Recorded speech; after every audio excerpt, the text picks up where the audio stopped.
cette réalité qui nous entoure tous deux, le garçon nommé Corbeau et moi, assis côte à côte sur le vieux canapé en cuir du bureau paternel.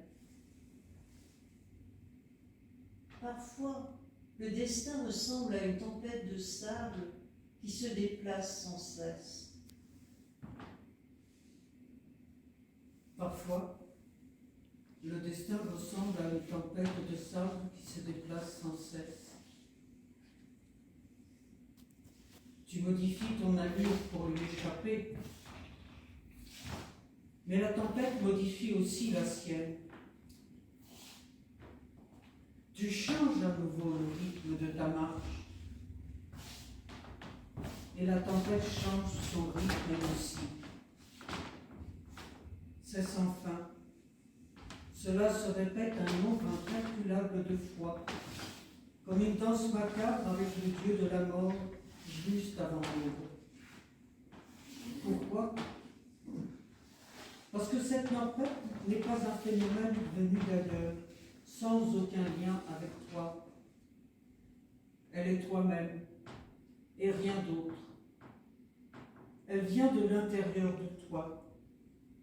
Alors, la seule chose que tu puisses faire, c'est pénétrer délibérément dedans, fermer les yeux et te boucher les oreilles afin d'empêcher le sable d'entrer et la traverser pas à pas.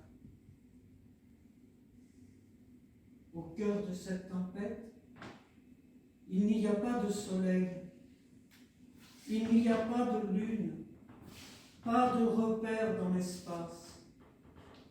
Par moments, même le temps n'existe plus.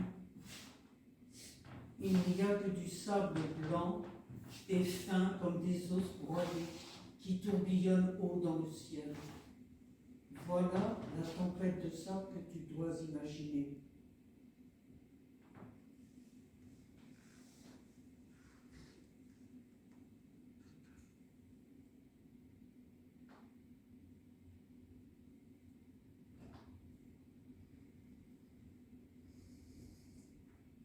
J'imagine une tempête de sable telle qu'il l'a décrit.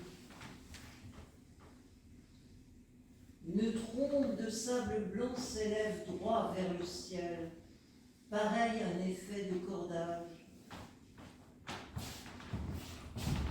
Je ferme les yeux et me bouche les oreilles des deux mains,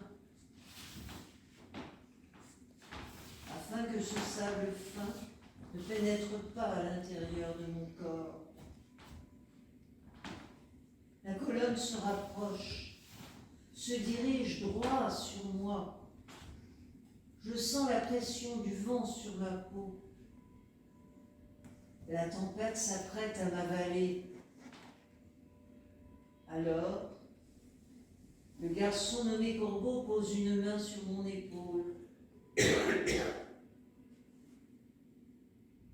Et la tempête disparaît. Mais je garde les yeux fermés.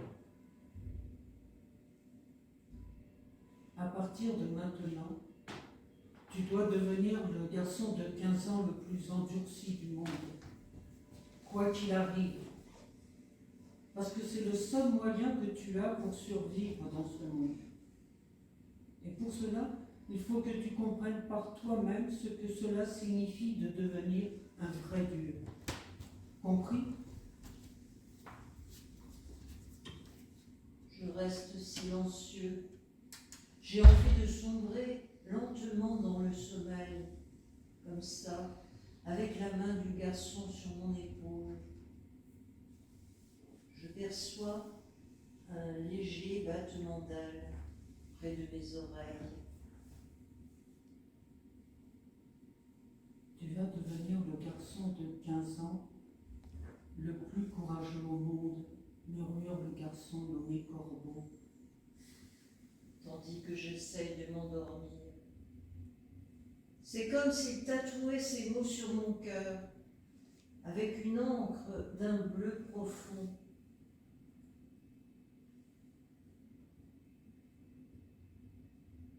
C'est un fait. vas réellement devoir traverser cette violente tempête. Cette tempête métaphysique et symbolique. Et si symbolique, si métaphysique qu'elle soit, ne te méprends pas. Elle tranchera dans ta chair comme 1000 lames de rasoir affûtées.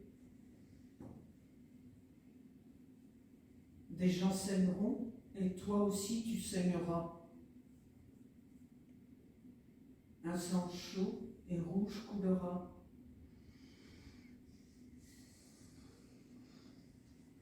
Tu recueilleras ce sang dans tes mains. Ce sera ton sang et le sang des autres.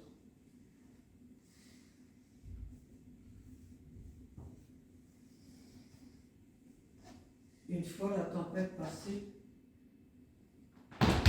tu te demanderas comment tu as fait pour la traverser. Comment tu as fait pour survivre.